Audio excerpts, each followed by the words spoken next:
Bismillahirrahmanirrahim. Assalamualaikum warahmatullahi wabarakatuh. Kembali lagi bersama saya Sabar Analisis Jega dari Prodi Kesejahteraan Sosial Universitas Muhammadiyah Jakarta, Fakultas Ilmu Sosial dan Ilmu Politik, dengan nomor NPM 2020-0110-10089. Nah, di kesempatan kali ini seperti biasa saya dalam pengumpulan tugas di mata kuliah Pendidikan Kewarganegaraan dengan dosen pengampu Dr. Muhammad Nasih, MSI. Nah, di kesempatan ini tentunya saya akan menjelaskan tentang mengenai konsepsi kebangsaan Indonesia. Tentunya berbicara tentang konsepsi kebangsaan Indonesia, kita akan diarahkan pembahasan mengenai wawasan Nusantara. Nah, terlebih dahulu saya akan menjelaskan konsepsi kebangsaan Indonesia berdasarkan referensi buku Digipto. Nah, langsung saja. Konsepsi kebangsaan Indonesia adalah bagian yang paling mendasar di kebangsaan Indonesia. Tentunya yang jadi landasan konsepsi kebangsaan Indonesia itu yaitu ideologi Pancasila dan Undang-Undang Dasar. Nah, di mana ideologi dan Undang-Undang Dasar ini adalah pembeda, di mana pembeda antara negara Indonesia dengan negara luar. Sebagaimana kita ketahui bahwa di pembukaan Undang-Undang Dasar tahun 1945, tentunya di alinea keempat, di mana isi dalam alinea keempat tersebut adalah nilai-nilai butir dari isi Pancasila itu sendiri. Nah, artinya apa? Bahwa konsep landasan kebangsaan Indonesia ini tidak terlepas dari Pancasila dan Undang-Undang, tidak dapat dipisahkan satu sama lain. Nah, di sini tentu dalam konsep ini Indonesia dalam konsep ini memiliki yang namanya geopolitika, ya kan? Geopolitik dan geostrategi. Nah, di mana geopolitik jika ditinjau dalam bahasa terbagi dua bahasa, dua kata, yaitu geo adalah bumi, politika adalah kekuasaan, landasan untuk merebut kekuasaan. Nah, di sini geo dan politika ini saling memengaruhi. Kenapa bisa memengaruhi? Karena pada prinsipnya geopolitik ini akan dikaitkan tentang geografis, di mana geografis itu adalah tempat wadah di mana sumber kekayaan alam berada di suatu wilayah. Nah, dijadikannya sumber daya alam ini menjadi landasan untuk selain kerjasama dan juga berupa kewenangan, di mana kewenangan itu dilakukan untuk beroperasi dalam mengelola sumber daya alam itu. Dengan kata lain, orang-orang yang dapat dikatakan sebagai penguasa akan kekayaan alam itu dikuasai para elit tertentu. Nah, seperti kita ketahui adanya privat yang ada di Papua. Nah, itu privat itu tentunya privat yang dilakukan kerjasama Indonesia dengan Amerika kalau nggak salah ya. Nah, di mana di situ dalam sudut pandang bahwa yang berwenang dalam hal itu tentunya negara. Nah, dalam hal itu pun timbul pertanyaan, apakah dalam hal itu masyarakat atau penduduk yang ada di wilayah tersebut udah sejahtera dalam segi ekonominya, atau hanya sejahtera bagi orang-orang elit tertentu. Nah, begitu. Selanjutnya, bagaimana dengan geostrategi? Nah, geostrategi sendiri adalah geo, di mana geostrategi ini dilakukan dalam bentuk cara, ya kan? Cara cara yang melandaskan bersudut pandang untuk melakukan sebuah taktik, ya kan, atau cara, di mana cara tersebut sebagai pengakuan dan pengsahan dan diakui di dalam sebuah negara. Apa itu? Ada 4, ya kan? Yang pertama Pancasila, yang kedua Undang-Undang Dasar Negara tahun 1945, yang ketiga Bhinneka Tunggal Ika, yang keempat itu adalah NKRI. Nah, Pancasila itu sendiri adalah landasan dasar ideologi Pancasila, di mana Pancasila landasan dasar negara Indonesia, ya kan?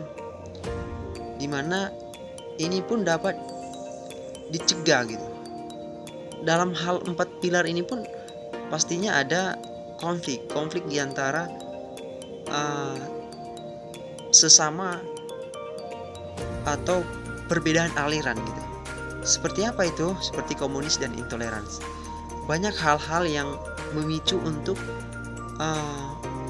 mensingkirkan gitu yang 4 pilar ini. Nah, seperti kita ketahui bahwa Pancasila itu adalah landasan dasar negara.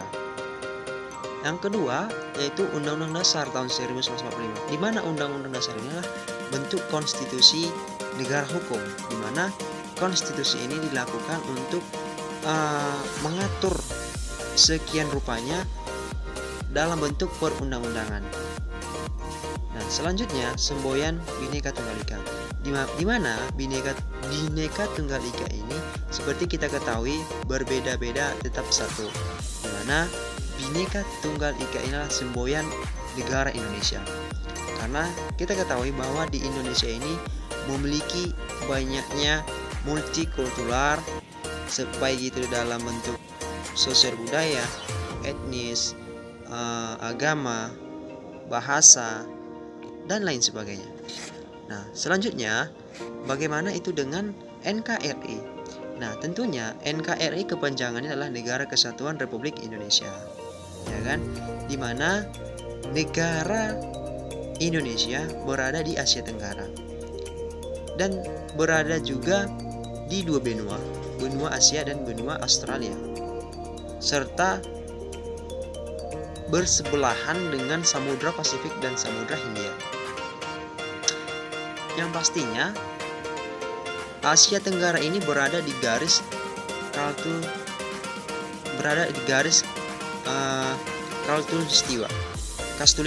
berada di garis Katulistiwa, ya kan, berada di garis Katulistiwa, dan juga berada di 2 benua, yaitu benua Asia dan Australia, dan 2 samudra, yaitu Samudra Pasifik dan Samudra Hindia. Nah,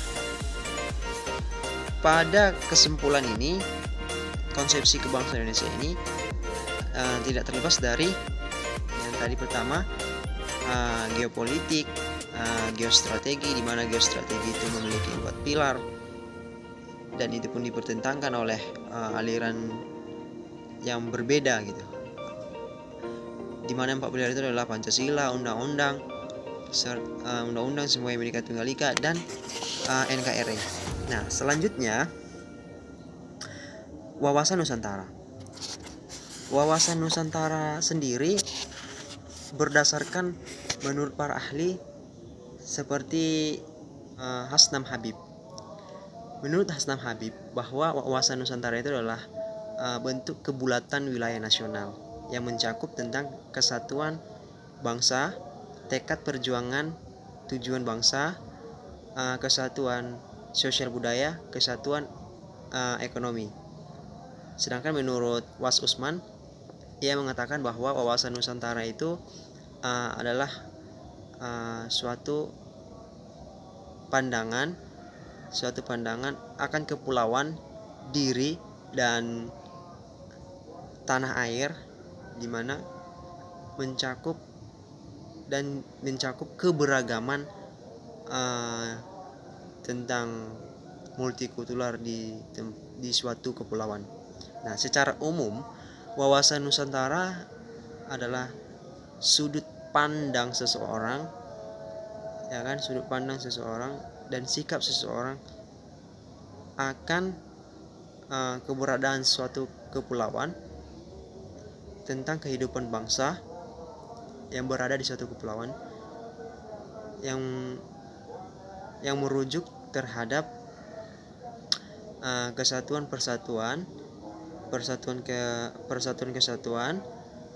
pertahanan, kesatuan ekonomi, kesatuan sosial budaya, intinya deh yang ada di dalam kehidupan masyarakat. Nah, begitu. Secara singkatnya itu bahwa wawasan Nusantara itu wawasan yang mencakup tentang pemikiran, kehidupan yang ada di dalam masyarakat. Intinya mau itu dalam segi aspek ekonomi, budaya, maupun segi aspek pendidikan. Intinya hal-hal yang berbau tentang kekayaan yang akan dimiliki gitu, yang mencakup baik itu individu maupun kelompok maupun komunitas. Nah, gitu. Nah, berdasarkan latar belakang, ya kan? Berdasarkan latar belakang itu, konsepsi wawasan Nusantara ini yaitu pada saat dideklarasikan oleh Juanda gitu, ya kan, tokoh Juanda gitu, ya kan. Setelah dia mendeklarasikan itu konsepsi Nusantara tersebut. Nah, berdasarkan istilah, ya kan, istilah bahasa etimologinya lah gitu, ya kan, bahwa wawasan Nusantara itu dibagi 3. Wawasan itu pandangan, Nusa itu adalah kepulauan, Antara itu diapit gitu. Nah, jadi kesimpulannya bahwa wawasan Nusantara itu adalah wawasan sudut pandang suatu kebangsaan akan kepulauan, ya kan, akan kepulauan yang bisa dikatakan kepulauan yang begitu banyak, yang tidak dapat kita jangkau, tetapi dekat di hati. Nah, begitu teman-teman. Jadi pada dasarnya sih fungsi wawasan Nusantara ini ya ada 4 sebenarnya, sebagai konsepsi ketahanan nasional, terus sebagai wawasan ketahanan dan pertahanan serta keutuhan, sebagai wawasan wilayah. Ya, tentunya kan diharapkan yang namanya kerjasama, saling pikul memikul akan tugas yang ditugaskan. Untuk mencapai suatu negara yang berdaulat dan adil itu, yaitu harus memperhatikan dan harus mensejahterakan rakyatnya. Tentunya dalam konsepsi wawasan Nusantara ini ataupun konsepsi kebangsaan Indonesia ini, tentunya ditinjau dalam berbagai aspek, ya kan, berbagai aspek latar belakang, ya kan, dan juga ya pastinya akan diulas sejarah-sejarah yang akan menimbulkan, ya kan, wawasan-wawasan, tentunya wawasan diri saya sendiri. Nah, cukup sekian dari video saya kali ini. Saya akhiri, billahi taufiq wal hidayah. Wassalamualaikum warahmatullahi wabarakatuh. Oke teman-teman, saya membuat video ini ya malam hari, ya seperti itu ada bulan, tapi yaudahlah, ini kan udah mau berbuka. Oke, see you next time.